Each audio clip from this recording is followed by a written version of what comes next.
ರಾಮದುರ್ಗದಲ್ಲಿ ಸರ್ಕಾರಿ ಆಸ್ಪತ್ರೆಯ ವೈದ್ಯರ ಮಹತ್ವದ ಸಾಧನೆ. ಸರ್ಕಾರಿ ಆಸ್ಪತ್ರೆ ಎಂದರೆ ಮೂಗು ಮುರಿಯುವ ಇಂದಿನ ದಿನಗಳಲ್ಲಿ ಖಾಸಗಿ ಆಸ್ಪತ್ರೆಗಳಿಗೆ ಕಡಿಮೆಯಿಲ್ಲದ ರೀತಿಯಲ್ಲಿ ರಾಮದುರ್ಗ ಸರ್ಕಾರಿ ಸಾರ್ವಜನಿಕ ಆಸ್ಪತ್ರೆಯ ವೈದ್ಯರು ಯಶಸ್ವಿ ಶಸ್ತ್ರಚಿಕಿತ್ಸೆ ನಡೆಸಿ ಗಮನ ಸೆಳೆದಿದ್ದಾರೆ. ತೀವ್ರ ಹೊಟ್ಟೆ ನೋವಿನಿಂದ ಬಳಲುತ್ತಿದ್ದ ಮಹಿಳೆಯೊಬ್ಬರು ಕಳೆದ 3-4 ದಿನಗಳ ಹಿಂದೆ ರಾಮದುರ್ಗ ಸರ್ಕಾರಿ ಸಾರ್ವಜನಿಕ ಆಸ್ಪತ್ರೆಗೆ ದಾಖಲಾಗಿದ್ದರು. ವೈದ್ಯರು ತಪಾಸಣೆ ನಡೆಸಿದಾಗ ಮಹಿಳೆಯ ಅಂಡಾಶಯದಲ್ಲಿ ದೊಡ್ಡ ಗಾತ್ರದ ಗಡ್ಡೆ ಇರುವುದು ಪತ್ತೆಯಾಗಿತ್ತು. ತಕ್ಷಣ ಕಾರ್ಯಪ್ರವೃತ್ತರಾದ ವೈದ್ಯರ ತಂಡ ಯಶಸ್ವಿಯಾಗಿ ಶಸ್ತ್ರಚಿಕಿತ್ಸೆ ನಡೆಸಿ ಬರೋಬ್ಬರಿ 5.8 kg ತೂಕದ ಗಡ್ಡೆಯನ್ನು ಹೊರತೆಗೆದಿದೆ. ಈ ಯಶಸ್ವಿ ಶಸ್ತ್ರಚಿಕಿತ್ಸೆಯಲ್ಲಿ ಶಸ್ತ್ರಚಿಕಿತ್ಸಕರಾದ ಡಾಕ್ಟರ್ ಜಗನ್ನಾಥ ದೇಸಾಯಿ, ಶ್ರೀದೇವಿ ಗಾಣಿಗೇರ, ರವೀಂದ್ರ ಪಾಟೀಲ, ಡಾಕ್ಟರ್ ಬಿರಾದಾರ ಪಾಟೀಲ ಹಾಗೂ ಐಪಿ ದೊಡಮನಿ ಸೇರಿದಂತೆ ಆಸ್ಪತ್ರೆಯ ಸಿಬ್ಬಂದಿ ತಂಡ ಭಾಗವಹಿಸಿತ್ತು. ಇನ್ನು ನಿವೃತ್ತ ವೈದ್ಯರಾದ ಡಾಕ್ಟರ್ ಶಿಂತ್ರೆಯವರು ಶಸ್ತ್ರಚಿಕಿತ್ಸೆಗೆ ಮಾರ್ಗದರ್ಶನ ನೀಡಿದ್ದರು. ಸದ್ಯ ಶಸ್ತ್ರಚಿಕಿತ್ಸೆಗೆ ಒಳಗಾದ ಮಹಿಳೆ ಆರೋಗ್ಯವಾಗಿದ್ದು, ವೈದ್ಯರ ತಂಡದ ಕಾರ್ಯಕ್ಕೆ ಸಾರ್ವಜನಿಕರಿಂದ ಮೆಚ್ಚುಗೆ ವ್ಯಕ್ತವಾಗಿದೆ. ಸರ್ಕಾರಿ ಆಸ್ಪತ್ರೆಗಳ ಮೇಲಿನ ಜನರ ನಂಬಿಕೆಯನ್ನು ಹೆಚ್ಚಿಸುವಂತಹ ಈ ಯಶಸ್ವಿ ಶಸ್ತ್ರಚಿಕಿತ್ಸೆ ರಾಮದುರ್ಗ ಸರ್ಕಾರಿ ಸಾರ್ವಜನಿಕ ಆಸ್ಪತ್ರೆಯ ವೈದ್ಯಕೀಯ ಸೇವೆಗೆ ಮತ್ತೊಂದು ಹೆಮ್ಮೆಯ ಗರಿ ಮೂಡಿಸಿದೆ. Bureau report, RMD TV digital media. Sridevi madam decide ಮಾಡಿ ಅದಕ್ಕೆ ತಕ್ಕಂಗೆ ಒಂದೇ ದಿವಸ ಮಾಡುವಂಥದ್ದಲ್ಲ, ಒಂದು 5 ದಿವಸದಿಂದ ಪ್ಲ್ಯಾನ್ ಮಾಡಿಕೊಂಡು ಅದಕ್ಕೆ ತಕ್ಕಂಗೆ ಬ್ಲಡ್ ಅಂದ್ರೆ ರಕ್ತ ಅಂದ್ರೆ ಆಪರೇಷನ್ ಮಾಡುವಂಥ ಸಮಯದಾಗ ಏನಾರ ಸಮಸ್ಯೆ ಆಗ್ಬೋದು ಅಂತ ತಿಳ್ಕೊಂಡು ಮುಂಜಾಗ್ರತವಾಗಿ ಕ್ರಮ ಒಳಗೆ ಏನೇನು ತೊಗೋಬೇಕಲ್ಲ ಆ ರೀತಿ ಬ್ಲಡ್ ಬೇಕಾಗತ್ತೆ. ನಮ್ಮ ಪ್ಯಾಥಾಲಜಿಸ್ಟ್ ಸರ್ ಹೇಳ್ಕೊಂಡು 2 ಯೂನಿಟ್, ರವೀಂದ್ರ ಸರ್ ಹೇಳ್ಕೊಂಡು 2 ಯೂನಿಟ್ ಬ್ಲಡ್ ರಿಸರ್ವ್ ಮಾಡಿದ್ವಿ. ಹಂಗೆ ನಮ್ಮಲ್ಲಿ ಈಗ ದೊಡ್ಡಮಣಿ ಸರ್ ಅಂತ ಅನಸ್ಥೆಟಿಸ್ಟ್ ಬರ್ತಾರೆ, IP ದೊಡ್ಡಮಣಿ ಸರ್, ಅವರಿಗೆ ಅಂದ್ರೆ ಪ್ರೀ ಅನಸ್ಥೆಟಿಕ್ ಎವ್ಯಾಲ್ಯೂಯೇಷನ್ ಮಾಡಿಸಿದ್ದು. ಇಂದ ಫಿಟ್ನೆಸ್ ತೊಗೊಂಡು ಅದಾದ್ಮೇಲೆ ಏನೈತಿ ನಮ್ಮಲ್ಲಿ ಅವ್ರಿಗೆ ಅಡ್ಮಿಷನ್ ಮಾಡಿ 1 ದಿವಸ ಪ್ರೇಯರ್ ಎಲ್ಲ ಪ್ರಿಪ್ರೇಷನ್ ಮಾಡಿಕೊಂಡು ನಮ್ಮ ಸೀನಿಯರ್ ಡಾಕ್ಟರ್ ಪಾಟೀಲ್ ಸರ್ ಆಗಲಿ ಅಥವಾ ಎಲ್ಲರದು ಒಪಿನಿಯನ್ ತೊಗೊಂಡು ಈ ರೀತಿ ಒಂದು ಕೇಸ್ ಐತಿ, ನಾವು ಮಾಡೋಕ್ಕೆ ನಾವು ಮತ್ತು ಇವ್ರು ರೆಡಿ ಇದೀವಿ ಅಂತ ತಿಳ್ಕೊಂಡು ಇವತ್ತು ಅದನ್ನ ಕೇಸನ್ನು ಆಪ್ರೇಟ್ ಮಾಡಿದ್ವಿ. ಸರ್, ಇದೇ ಪ್ರಥಮ ಬಾರಿನ ಇಂಥ ಒಂದು ಗಡ್ಡೆ ನೋಡ್ತಾ ಇರೋದು ತಮ್ಮ ವೃತ್ತಿ ಜೀವನದಲ್ಲಿ ಅಂತ? ಆಗಿದೆ ರೀ, ಅದೇನಿಲ್ಲ. ಆದರೆ ನನ್ನ ವೃತ್ತಿ ಜೀವನದಾಗ ಇದು ಮೊದಲು. ಎಷ್ಟು kg ಇತ್ತು ಸರ್ ಅದು ಅಂದಾಜು? ಇದು ಹೆಚ್ಚು ಕಡಿಮೆ 6 kg ತನಕ ಇದೆ ಸರ್. ಇವತ್ತು ಸರ್ಕಾರಿ ಆಸ್ಪತ್ರೆ ಅಂದರೆ ಮೂಗು ಮುರಿಯುವಂಥ ಕಾಲ ಇದೆ, ಅಂಥದ್ರಲ್ಲಿ ಇಂಥ ಯಶಸ್ವಿ ಶಸ್ತ್ರಚಿಕಿತ್ಸೆ ಮಾಡ್ತಾ ಇದ್ದೀರಿ, ಏನು ಅನ್ಸುತ್ತೆ ಸರ್ ಈ ಒಂದು ಪ್ರಕರಣ?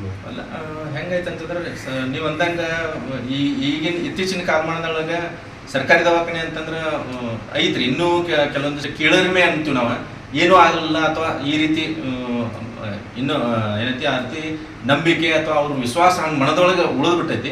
ಅದನ್ನು ವಿಶೇಷ ನಾನು ನಮ್ಮ ಸೀನಿಯರ್ಸ್ ಕೂಡ ಅದು ಮಾತಾಡಿದಾಗ ಈ ರೀತಿ ಕೀಳರಿಮೆ ಅಥವಾ ನಮ್ಮದೊಳಗೆ ಏನೈತಲ್ಲ ಸಮಾಜದೊಳಗೆ ಐತಲ್ಲ ಅದನ್ನ ಹೋಗಲಾಡಿಸೋಕೆ ಪ್ರಯತ್ನ ಮಾಡೋಣ ಒಂದು ಪ್ರಥಮ ಹೆಜ್ಜೆ, ಒಂದು ಹೆಜ್ಜೆ ಇಡೋಣ ಅಂತನ್ನೋ ಉದ್ದೇಶಕ್ಕಾಗಿ ಇದನ್ನ ಆಪರೇಷನ್ ಮಾಡೋಕೆ ನಾವು ಧೈರ್ಯ ಮಾಡಿದ್ವು.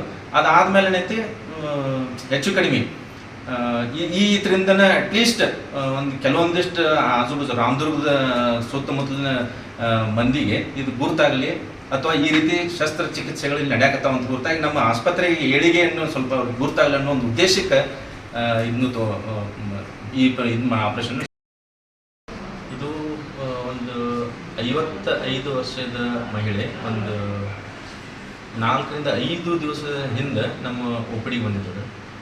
ಆಕಿದು ಸಮಸ್ಯೆ ಏನಂತಂದ್ರೆ ಹೊಟ್ಟೆ ಉಬಾರಿಸಿದಂಗೆ ಐತಿ, ಹೆಚ್ಚು ಕಡಿಮೆ ಒಂದು 6ರಿಂದ 7 ವರ್ಷದಿಂದ ಹೊಟ್ಟೆ ಉಬಾರಿಸಿದಂಗೆ ಐತಿ. ಇತ್ತಿತ್ತಲಾಗ ಬರ್ತಾ ಏನಾಗೈತೆ ಅಂದರೆ ತಿಂದ್ರೆ ಸ್ವಲ್ಪ ಸಂಕಟ ಆದಂಗೆ ಆಗೋದು ಅಂತ ಹೇಗೆ ಈ ರೀತಿ ಬಂದಿದ್ವಿ. ಬರ್ಬೇಕಾದ್ರೆ ಒಂದು 4-5 ಪ್ರೈವೇಟ್ ಹಾಸ್ಪಿಟ್ಲು ಅಡ್ಡಾಡಿ ಅಲ್ಲಿ ಸ್ಕ್ಯಾನ್ ಅದು ಮಾಡಿಸ್ಕೊಂಡು ಅದಕ್ಕೆ ಮುಂದೆ ಹೋಗ್ರಿ ಅಂತ ಹೇಳಿ ಹೆಚ್ಚಿನ ಆರೈಕೆಗಾಗಿ ಮುಂದೆ ಹೋಗ್ರಿ ಅಂತೇಳಿ ಅವ್ರು ಕಳಿಸಿದ್ದಕ್ಕೆ ಅವ್ರ ಊರಾಗ ಒಂದು ಯಾವುದೋ ಪೇಷಂಟ್ ನಮ್ಮ ಸರ್ಕಾರಿ ದವಾಖಾನೆಗೆ ಆಪ್ರೇಷನ್ ಆಗೈತಿ ಅನ್ನೋದನ್ನ ತಿಳ್ಕೊಂಡು ಅವರು ನಮ್ಮ OPDಗೆ ಬಂದರು. ನಮ್ಮ OPDಗೆ ಬಂದಾಗ ನಾನು ಮೊದಲು ಪರೀಕ್ಷೆ ಹೆಣ್ಮಗಳನ್ನ ಪರೀಕ್ಷೆ ಮಾಡೋಕ್ಕಾಗಿ ಗಡ್ಡೆ ಇದ್ದಿದ್ದು ನನಗೆ ಕಂಡು ಬಂತು. ಗಡ್ಡೆ ಅದು ತಪಾಸಣೆ ಮಾಡೋಕ್ಕಾಗಿ ಹೆಚ್ಚು ಕಡಿಮೆ ಗರ್ಭಾಶಯ ಆಸುಪಾಸು ಸ್ವಲ್ಪ ನಾವು ಅಂಡಾಶಯ ಏನಂತಲ್ಲ ಅದಕ್ಕೆ ಗಡ್ಡೆ ಆಗುವಂಥ ಸಾಧ್ಯತೆ ಜಾಸ್ತಿ ಇರ್ತಾವೆ. ಈ ವಿಶೇಷ ಅಂದರೆ ಈ ರೀತಿ ಗಡ್ಡೆ ಇದ್ದಿದ್ದನ್ನು ನಾನು ನೋಡಿದ್ದಿಲ್ಲ. ಈ ಗಡ್ಡೆ ಎಷ್ಟು ದೊಡ್ಡದಿತ್ತಂತಂದ್ರೆ ನಾವು ಬೇರೆ ಏನಿರ್ಬೋದು ಅನ್ನೋದು ವಿಚಾರಕ್ಕೆ ಹಿಂಗೆ ಒಳಗಾಯ್ತು. ಯಾಕಂದ್ರೆ ಮೊದಲೇ ಸ್ಕ್ಯಾನ್, ಹೊರಗಿನ ಸ್ಕ್ಯಾನ್ ಅದು ನೋಡಿದರೆ ಆ ರಿಪೋರ್ಟ್ ಬೇರೆ ಇತ್ತು. ಹೀಗಾಗಿ ನಾವೆಲ್ಲ ಅದನ್ನ ಕ್ಲಿನಿಕಲ್ ಎಕ್ಸಾಮಿನೇಷನ್ ಮಾಡೋಕ್ಕಾಗಿ ಹೆಚ್ಚು ಕಡಿಮೆ ಅಂಡಾಶಯದ ಸಂಬಂಧಪಟ್ಟಿದ್ದು ಇದೊಂದು ಗಡ್ಡೆ ಐತೆ ಅಂತ ತಿಳ್ಕೊಂಡು ಅದಾದ್ಮೇಲೆ ಏನೈತಿ ನಾ ಶಸ್ತ್ರಚಿಕಿತ್ಸೆ ಆಗಿದ್ದಕ್ಕೆ ಏನೈತಿ ಗೈನಕಾಲಜಿಸ್ಟ್ ಆದಂಥ ಶ್ರೀದೇವಿ ಮೇಡಮ್ಗೆ ನಾನು ನನ್ನ ಕೇಸ್ ಒಪಿನಿಯನ್ಗಾಗಿ ಕಳಿಸಿದೆ. ಒಪಿನಿಯನ್ ಕಳಿಸಿದ ನಂತರ ಮುಂದೆ ಅವರು ಶ್ರೀದೇವಿ ಮೇಡಮ್ ಅವ್ರದ್ದು ಎಕ್ಸಾಮಿನೇಷನ್ ಮಾಡಿ ಇದು ಹೆಚ್ಚು ಕಡಿಮೆ ಅಂಡಾಶಯದ ಗಡ್ಡೆ ಐತಿ ಅಂತ ತಿಳ್ಕೊಂಡು ನಾವು ಅದಕ್ಕೆ ಸ್ಕ್ಯಾನಿಂಗ್ ಸಲುವಾಗಿ ಕೆಲವೊಂದಿಷ್ಟು ಪೇಷಂಟಿಗೆ ಸ್ಕ್ಯಾನ್ ಅದು ಮಾಡಿಸ್ಕೊಂಡು ಅದನ್ನೆಲ್ಲ ಕೂಲಂಕುಷವಾಗಿ ಪರಿಶೀಲನೆ ಮಾಡಿಕೊಂಡು ಮುಂದೇನಾಯಿತು